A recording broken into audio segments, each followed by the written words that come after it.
பூங்குவலை போதில் பொறிவண்டு கண்படுப்ப தேங்காதே புக்கிருந்து சீர்த்த முளைவற்றி. கண்ணுன்னா என்னென்னா விழி, கண்ணோட்டம், மூங்கில், பெருமை, உடம்பு, இப்படி பல இருக்குது. என்ன இந்த கண்ணுக்கு நிறைய பாட்டு இருக்குது. கண்ணுடையவர் என்பவர் கற்றோர் முகத்திரண்டு புண்ணுடையவர் கல்லாதவர். கண்ணின்று கண்ணுற செய்யினும் சொல்லற்க கண்ணின்று கண்ணற சொல்லினும் சொல்லற்க முன்னின்று பின்னோக்காச் சொல். கண்ணிற்கு அணிகலன் கண்ணோட்டம் அகுதின்றேல் புண்ணென்று உணரப்படும். கண்களவு கொள்ளும் சிறுநோக்கம் காமத்தில் செம்பாகம் அன்று பெரிது. கண்ணுள்ளார் காதலராக கண்ணும் எழுதேம் கரப்பாக்கு அறிந்து. இப்படி பல பாடல்கள் திருக்குறளில் இருக்கு. அப்போ பூங்குவலை போதில் பொறுவன்று கண்படுத்தல். படுத்தல்னு என்னென்னா படுபயன்னு சொல்லும்போது பிறர் பொருளை கவருதல், அதை பயனை அடையிறது. படுபயன் வெகி பழிபடுவ செய்யார் நடுவண்ணம் நாணுபவர்னு சொல்லுவாங்க. மனசாட்சிக்கு விரோதம் இல்லாமல் நடக்கிறவங்க மற்றவங்க பொருளை எடுத்து பழி சொல் வாங்கக்கூடாதுன்னு நினைப்பாங்க. படுபயன் வெகி பழிபடுவ செய்யார் நடுவண்ணம் நாணுபவர். அப்போ இங்கே என்ன ஆகுது, அந்த வண்டானது அந்த பூக்குள்ளே போய் அதோடைய தேனை எடுத்து சாப்பிடுது. பொறிவண்டு கண் படுப்ப தேங்காதே புக்கிருந்து சீர்த்த முளை பற்றி. இந்த இடத்துல பார்த்தீங்கன்னா புக்கில்னா உடம்பு வீடு. இப்போ புக்கில் அமைந்திற்று கொல்லோ உடம்பினுள் துச்சில் இருந்த உயிர்க்கு. ஒரு மனுஷனுக்கு சொந்த வீடு வாங்கணும்னு ஆசை, ஆனால் உழைக்காமல் வாடகை வீட்டில் இருக்கான். அந்த மாதிரி இறைவனுடைய அடியை அடையிறது தான் உண்மையான நோக்கம்.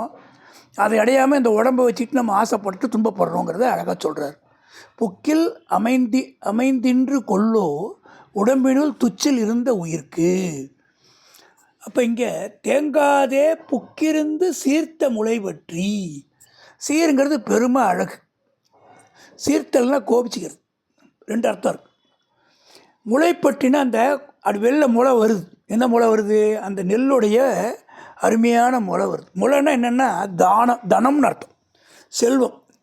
அப்போ அந்த நெல் கதிர்கள் வரதுனால தான் அந்த நெல்லை அடித்து நம்ம பணமாக மாற்றுறோம், தனம். அந்த முளை பற்றி ரொம்ப ஒரு வார்த்தைக்கு பல அர்த்தம் இருக்குது.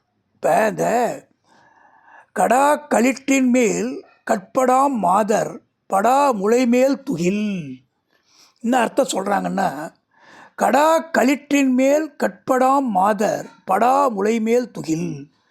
தலைவியோட முகத்தை பார்க்குறான் தலைவன், அழகாக இருக்குது. அப்படியே அவளை இறங்கி அவளுடைய மார்பகத்தை பார்க்குறான். அவளுடைய மூடி இருக்கக்கூடிய அந்த ஆடையை பார்த்த உடனே அவனுக்கு பெருமூச்சு வருது. அப்பா தப்பிச்சோண்டான். என்னென்னா, எதிர வரக்கூடிய மனிதர்களை யானையானது கொன்று விடாத இருக்கும்படியாக முகப்படாம் போட்டு அழிச்சிட்டு வருவாங்க. அந்த யானைக்கு ஒரு வேகம் வராமல் இருக்கிறதுக்கு அந்த முகப்படாம்ங்கிறது போட்டு கூட்டு வருவாங்க. அந்த போட்டு வர்றதுனால என்ன ஆகுதுன்னா அது அமைதியாக வருது. அந்த மாதிரி அந்த கண்களை மூடி இருக்கிறதுனால அது அமைதியாக இருக்கிற மாதிரி இவளுடைய உருவத்தை, இவளுடைய நெஞ்சு பகுதியை மூடி இருக்கிறதுனால நான் தப்பிச்சேன், இல்லைன்னா அது என்னை கொண்டு போடும் அப்படின்னு பெருமூச்சு விட்றான். அப்போ ஒரு அழகான பாடல் அது. கடா களிற்றின் மேல் கட்படாம் மாதர் படா முளை மேல் துகில். அப்போ அந்த முளைனா தனம் அங்கே வருது. அப்போ சீர்த்த முளை பற்றி வாங்க குடம் நிறைக்கும் வள்ளல் பெருங்கசுக்கள். அது இடத்துக்கு வாங்கன்னு போடுறாங்க. வாங்குதல் அப்படின்னா வளைவு, ஆசனம், அடி, இந்த மாதிரி பல அர்த்தம் இருக்குது. அப்போ வாங்குதல்னாலே ஒன்று கொடுத்தா வாங்குகிறோம். அந்த மாதிரி குடம் நிறைக்கும். குடம்ங்கிறது நீர்க்குடம் சொல்லுவாங்க, கும்பராசி சொல்லுவாங்க, பசு, நகரம், வெள்ளம், இதெல்லாம் வரும். குடத்திலிட்ட விளக்கு போலன்னு சொல்லுவாங்க. வள்ளல்னா கொடையாளி. கொடையாளின்னு என்னென்னா எதிர்பார்க்காம திருப்பி தரதான் கொடையாளி. வள்ளல் பெரும் பசுக்கள் நீங்காத செல்வம். நீங்காதனா நீங்கி போகக்கூடாது, பிரியாமல் இருக்கிறது. நீங்குதல்னா பிரிதல், ஒழிதல், நீங்காமல் இருக்குது. நீங்கான் வெகுளி நிறையிலன் எஞ்ஞான்றும் யாங்கனும் யாருக்கும் எளிது. என்ன அர்த்தம்னா, நம்ம கோவப்பட்டு நம்ம கூட இருக்கிறவங்க யாரும் நம்ம கிட்ட வராமல் இருக்கிறது, மற்றவங்க மதிக்கிற மாதிரி ஒழுக்கம் இல்லாமல் இருக்கிறது. இந்த மாதிரி ஒரு தலைவன், ஆட்சி தலைவன் இருந்தான்னா அவனை வலிமையான ஆள் வந்து தோக்கடிக்க வேணாம். அவனோட பலம் குறைந்தையும் வந்து அவனை ஈஸியாக ஜெயிச்சிருவாங்க. நீங்காத செல்வம் நிறைந்தேலோர் எம்பாவாய். என்ன நீங்கின் தெருவும் குறுங்குங்கால் தன்னென்னும் தீயாண்டு பெற்றால் இவள்.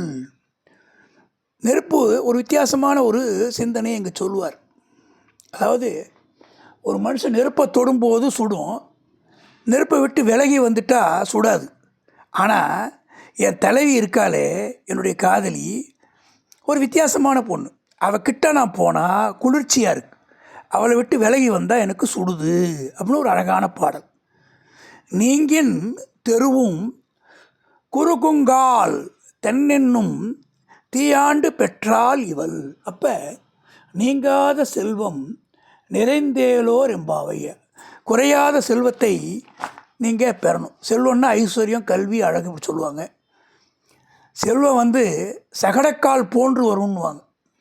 அது என்ன சகடம்னா, சகடம்னா வண்டி சக்கரம் மாதிரி வரும், ஸ்பீடாக வரும் செல்வங்கிறது.